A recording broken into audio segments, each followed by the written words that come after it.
नमस्कार। शब्द सांची विंध्य में आपका हार्दिक स्वागत है। इस समय रीवा में एक साहित्य का बहुत भव्य पर्व सजा हुआ है। अखिल भारतीय साहित्य परिषद का त्रिदिवसीय राष्ट्रीय सम्मेलन, जहां देश के कोने कोने से 1000 से भी अधिक साहित्यकार, कवि और साहित्य प्रेमी इकट्ठा हुए हैं। हमारे साथी लगातार इस आयोजन से जुड़कर वहां की महत्वपूर्ण झलकियां और संवाद आप तक पहुंचा रहे हैं। पहले दिन की शुरुआत ही हुई साहित्यिक ऊर्जा और विमर्श से। हमने सबसे पहले मुलाकात की अखिल भारतीय साहित्य परिषद के राष्ट्रीय अध्यक्ष डॉक्टर सुशील चंद्र त्रिवेदी मधुपेश जी से, जिनसे साहित्य, संस्कृति और भारतीयता के व्यापक विषयों पर हुई एक गहन बातचीत। आइए जानते हैं उनके विचार। सर, चूंकि आप साहित्य परिषद के राष्ट्रीय अध्यक्ष हैं, तो हम ये आपके माध्यम से जानना चाहेंगे कि जो नए साहित्यकार आ रहे हैं या उनके विकास के लिए साहित्य परिषद अभी क्या कर रहा है? साहित्य परिषद के कई आयाम हैं, जिसमें हमारे पास उन प्रशिक्षण भी है। नए साहित्यकारों को हम लोग अपने साथ लेकर के उनको आत्मसात करने के लिए उनका प्रशिक्षण वर्ग रखते हैं और प्रशिक्षण से उन्हें यथासंभव कार्यक्रम, और फिर उसके बाद कार्यक्रमों में उनकी आवाजाही होने लगती है। उसके माध्यम से वो अपना संस्कारों को, विचारों को सीखते हैं और भारतीयता के प्रति, सनातन के प्रति और राष्ट्र के प्रति अपना ध्येय बनाते हैं। वामपंथी या जो विकृतपंथी जो मानसिकता है उससे बाहर निकलते हैं और आकर के राष्ट्र निर्माण में लगते हैं। आत्मबोध से विश्वबोध, ये सूत्र वाक्य, इसका हम भावार्थ जानना चाहेंगे। मैंने बताया अभी, आत्मबोध का मतलब है कि हम ये जाने कि हम ईश्वर मैं हूँ क्या। तो हमारे शास्त्रों में बहुत ऐसे उदाहरण हैं। मदालसा अपने बेटे से कहती, शुद्धोसी बुद्धोसी निरंजनोसी संसार माया परिवर्जितोसी। तुम शुद्ध हो, विशुद्ध हो आत्मा के। इसी को ईशावास्य उपनिषद कहता है, ईशावास्यमिदं सर्वम यत्किंचित् जगत्याम जगत। संसार में भगवान हमारे तुलसीदास जी कहते हैं कि सिय राम में सब जग जानी। तो हम अगर ईश्वर अंश हैं तो आप भी ईश्वर अंश हैं, सारा संसार। और आप ईश्वर अंश हैं तो मैं भी ईश्वर अंश हूँ। तो आत्मबोध है कि मैं क्या हूँ, और फिर विश्वबोध क्या है कि आप क्या हैं। अरे हम आप एक हैं। आत्मबोध से विश्वबोध माने हम आप एक हैं, कोई बाहर के नहीं है। हमारे शास्त्र यही कहते हैं, भारत के अलावा कहीं ये बात नहीं कहते। हम कहते हैं सर्वे भवन्तु सुखिनः सर्वे सन्तु निरामया। ठीक, वसुधैव कुटुम्बकम् कहते हैं। हम कहते हैं कि आत्मवत् सर्वभूतेषु या पश्यति पंडितः, गीता कहता है। तो हमारे यहाँ जो है, हम हैं सो आप हैं, ये भावना थी, है और यही रहेगी। बीच में लोगों ने हमें दूर किया, जात पात, ऊंच नीच, अच्छे बुरे में बांट करके। वो विदेशी आक्रमण के कारण हम लोग, जो उन्होंने हमें सिखाया वो हमने सीखा। 2000 साल हम अलग हुए, हम फिर एक होंगे और फिर उसी ईशावास्य में रह करके संसार में अपनी ध्वजा फहराएंगे। और वर्तमान निर्माण में साहित्य की भूमिका कहाँ देखते हैं आप? साहित्य की भूमिका तो वर्तमान, भूत, भविष्य, वर्तमान सब में है। साहित्य नहीं होता तो हम एक दूसरे को जानते ही नहीं। साहित्य ने ही बताया कि हमारे पूर्वज कौन थे।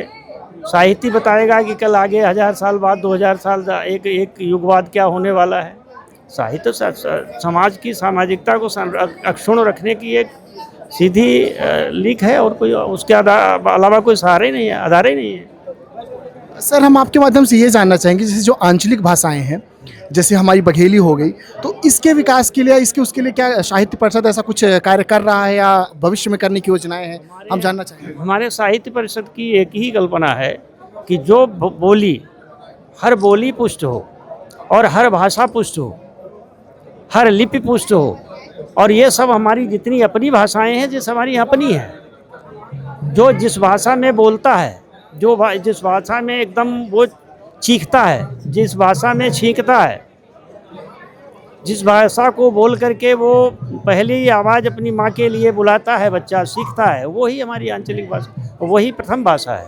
उसके बाद जितना ज्ञान जितना क्षेत्र व्याप बढ़ता जाए उतनी और भाषाएं सीखो, 100 भाषाएं सीखो, कोई समझ। लेकिन पहले अपनी बोली, फिर अपनी भाषा, फिर अपनी देशज भाषाएं और फिर उसके बाद में पराई भाषाएं। तो अगर सामान्य शब्दों में कहें तो बोलियां ही भाषा बनाती हैं तो गलत नहीं। बोलियाँ हैं, बिना बोली की भाषा का भाई बोलोगे तो शब्द कैसे बनेंगे? पहले तो बोलना ही पड़ेगा, पहले बोलो तभी तो लिखोगे, लिखोगे नहीं तो भाषा कैसे बनेगी? इसके बाद हमारे संवाद का केंद्र बने प्रसिद्ध लेखक विश्वास पाटिल, जिनकी चर्चित कृति पानीपत भारतीय ऐतिहासिक उपन्यासों की पहचान बन गई है। हमने उनसे इतिहास और लेखन के बीच के गहरे संबंधों पर चर्चा की।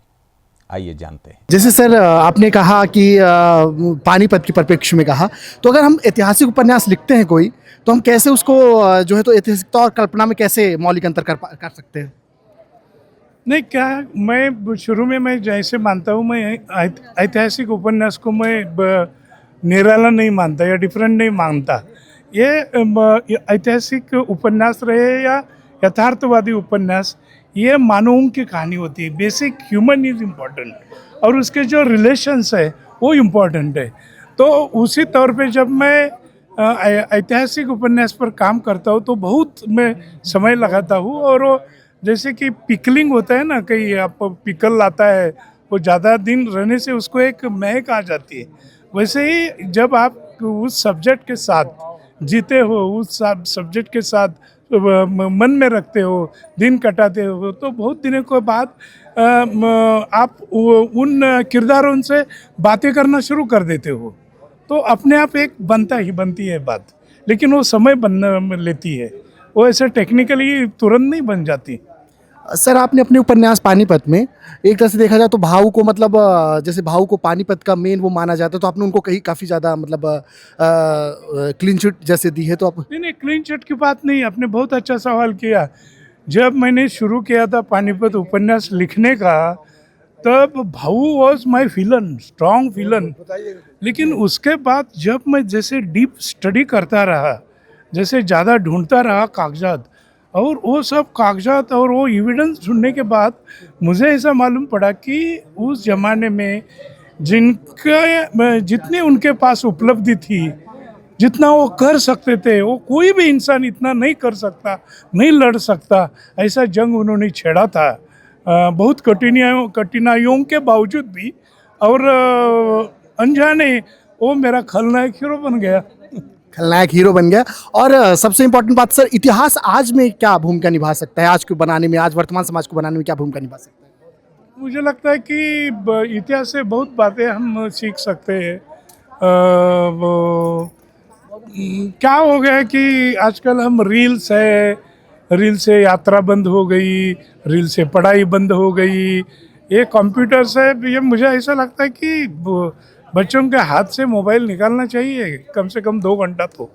क्योंकि मैंने एक सर्वे देखा कि 24 आवर्स में बुढ़ा हो या बड़ा हो या छोटा हो, आदमी या लड़का हो, उनके 5 या 6 घंटे जाते हैं मोबाइल देखने में, परखने में, मैसेज भेजने में, मैसेज लेने में।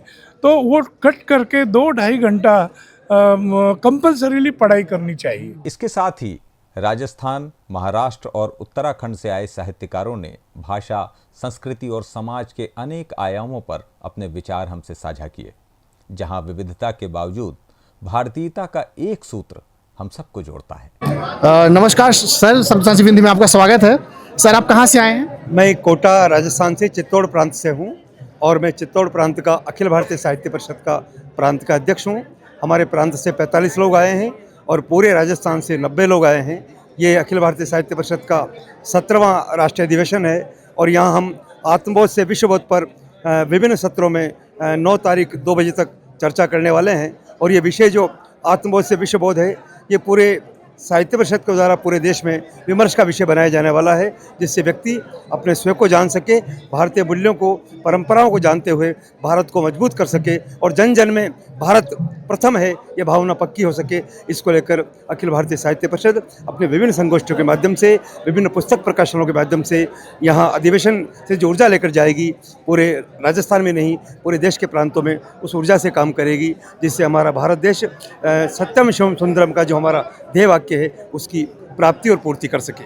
अब क्या भूमिका देखते हैं सर? साहित्य समाज का दर्पण ही नहीं, मार्गदृष्टा भी है। साहित्य का सामर्थ्य इतना अधिक है कि वह पूरी समाज की चिंतन की युग की धारा को बदलने का सामर्थ्य रखता है। और उसी के ऊपर उसी सामर्थ्य को पहचानने के लिए, उसी शक्ति को पहचानने के लिए हम सब साहित्यकार यहाँ एकत्र होकर के चिंतन मंथन कर रहे हैं। मैम, बनिस्बत पुरुष क्या महिलाओं को किसी भी क्षेत्र में आगे बढ़ने के लिए कुछ ना चैलेंज ज़्यादा समझ में आते होंगे? देखिए, ऐसा नहीं है कि अगर हम महिलाएं आगे बढ़ पा रही हैं तो हम इसीलिए आगे बढ़ पा रहे हैं कि पुरुष हमारे साथ खड़े हैं, वो भी हमें कहीं कहीं सपोर्ट कर रहे हैं। लेकिन क्या है कि बस अब जो है महिलाएं जागृत हो गई हैं। जैसे पहले था, बीच में कुछ दिक्कतें आई, लेकिन अब फिर से महिलाएं पुरुषों के साथ चलना चाहती हैं। मैं ये नहीं कहूँगी कि उनसे आगे निकलना चाहती हैं, उनके साथ मिलकर कंधे से कंधा मिलाकर आगे बढ़ना चाहती हैं, और ऐसा महिलाएं अपने ज्ञान को अर्जित करके आगे बढ़ रही हैं। मैम, आप बेसिकली कहाँ से आई हैं? क्योंकि वेशभूषा आपकी पहाड़ी उत्तराखंड की लग रही है, तो जिस बारे में हमें बताना चाहें। सर, मैं देहरादून से आगे एक जगह पड़ती है कालसी, मैं वहाँ उत्तराखंड के से आई हूँ। मैं वहाँ पे राजकीय इंटर कॉलेज कालसी में हिंदी में LT पद पर हूँ और अभी PhD कर रही हूँ भगवान श्री राम के मानवीय व्यवहार का विवेचनात्मक अध्ययन। चूँकि आपका जो शोध प्रबंध है वो राम जी के मानवीय व्यवहारों पर है और लोक में राम बहुत ज़्यादा बसे हुए, तो लोक संस्कृति में राम की कुछ जो भूमिका है उस पर हम कुछ जानना चाहेंगे। सर, लोक संस्कृति में राम की जो भूमिका है, सबसे पहले जो मध्य प्रदेश आई तो पहले तो तुलसीदास जी, मैं तुलसीदास जी का वहाँ जाके देखा तो मतलब एक अद्भुत है। एक व्यक्ति ऐसे, तुलसीदास जी राजापुर के एक ऐसे गांव में एक छोटे से घर में है, और सोचिए उन्होंने पूरी संस्कृति बदल रखी है, पूरे समाज की तुलसीदास की अवधि में लिखकर। वैसे चित्रकूट गई, चित्रकूट में भी मुझे ऐसे लगा कि प्रभु की जो लोक संस्कृति, सर उसमें राम का परिलक्षण तो है, परिलक्षण है। और चित्रकूट, रीवा मध्य प्रदेश में तो मुझे, वैसे मैंने अयोध्या भी गई, सब जगह गई, लेकिन मुझे लगता है आपके मध्य प्रदेश में भी इसमें लोक संस्कृति में परिलक्षित है। आप लोग का व्यवहार बहुत कुछ अच्छा है, भाषा अवधि है, और सबसे बड़ी बात है मिठास है आप में। और सबसे बड़ी बात मुझे लगी आपके उसमें कि आप लोग सब लोग बड़ी जल्दी मिल जाते हो, लगता ही नहीं आप बाहर की हो, मैं बाहर से हूँ। तो हिंदी भाषा के विकास में आंचलिक भाषाओं की क्या मतलब भूमिका आपको समझ में आती है, या क्या योगदान आपको समझ में आ रहा है? नहीं सर, हिंदी भाषा में जो आंचलिक भाषा, क्योंकि जो मन के मात्र के जो शब्द होते हैं वो हमारी आंचलिक भाषा में ही होते हैं, बने होते हैं। तो जो आंचलिक भाषा में लिखे गए जो भी शब्द हैं, तो वो जब हिंदी भाषा में परिलक्षित हो जाते हैं तो उसमें तत्व जो है वो बड़े गूढ़ तत्व वाला हो जाता है। मान लीजिए मान लो मेरे बेटे से मेरी अपनी भाषा की जो बात है, तो उसके जो भाव मेरे में है, जो मेरे भाव उसके लिए, वो जब मैं हिंदी में लिखती हूँ तो उसका तो अर्थ ही अलग होता है। उसकी जब आप भी सुनेंगे, जैसे आपने सरस्वती वंदना कही, तो मैं भक्त हूँ अपने प्रभु की, तो वही याद करती हूँ कि मैंने चलते समय कहा, हे राम मेरी मदद करना। तो भाव है जो लोग संस्कृति। श्री राम के मानवीय व्यवहार में स्त्री तत्व की मतलब ऐसा आपको क्या, अगर आप अपने हिसाब से कुछ बताना चाहें, प्रकाश डालना चाहें? सर, प्रभु श्री राम जैसा न आदर्श आज तक हुआ है न होगा। स्त्री के प्रति जिस कैकेयी माँ ने उनको 14 वर्ष का वनवास दिया, उन्होंने उनको भी कभी कुछ नहीं कहा। तो सबसे बड़ी स्त्री का सम्मान अगर आप देखते हैं तो प्रभु श्री राम के अलावा किसी ने किया। सीता के प्रति उनका प्रेम कितना है कि उन्होंने वन में उसको, शूर्पणखा को स्वीकार नहीं किया। उन्होंने अपनी एक पत्नी, और देखिए जब वो बाद में राजसूय करते हैं तब भी वही देखते हैं कि वो पत्नी की शिला सोने की बना लेते हैं, मतलब स्वर्ण शिला बना के उसको रखते हैं, लेकिन दूसरी पत्नी के बारे में कभी, दूसरी स्त्री के बारे में सोचते नहीं। यही आदर्श है, यही पुरुषोत्तम है श्री राम का, जो समाज में भी परिलक्षित होना चाहिए। और प्रभु श्री राम की तो स्त्रियों के प्रति जो सोच थी, मैं अपने मन से मानती हूँ शायद वैसा संसार में कोई नहीं, मेरे राम जैसा कोई नहीं। हिंदी अनुसंधान केंद्र भी है, और भाषा अलग हो लेकिन जो भाव है ना, तो भाव तो समान ही रह जाता है। और साहित्य एक ऐसी बात है कि जो सबका अनुसंधान होकर वो एक विधा से दूसरी विधा से आप से जोड़ जाते हैं। अभी इधर देखो ना, यहाँ से झारखंड से लेकर, उड़ीसा से लेकर, महाराष्ट्र से लेकर उन्नाव, अभी तो हम एक बार दीदी नानी मिली थी तो वो तो बोले हम उन्नाव से है। ये ना, ये लगा, और ये आदमी को आदमी से जोड़ने का जो भाव है ना, वो ये साहित्य में आता है। भाषा चाहे कौन सी भी हो, मराठी हो, हिंदी हो या अंग्रेजी हो, और ये सब जो भाषा है ना, उन्हें तो हम 7 सिस्टर ही कहते हैं ना। तो दोस्तों, आपको ये वीडियो कैसा लगा हमें कमेंट्स में बताएं, और जुड़े रहें हमारे साथ, यानी शब्दसाची विंध्य से। बहुत बहुत धन्यवाद, आभार, नमस्ते।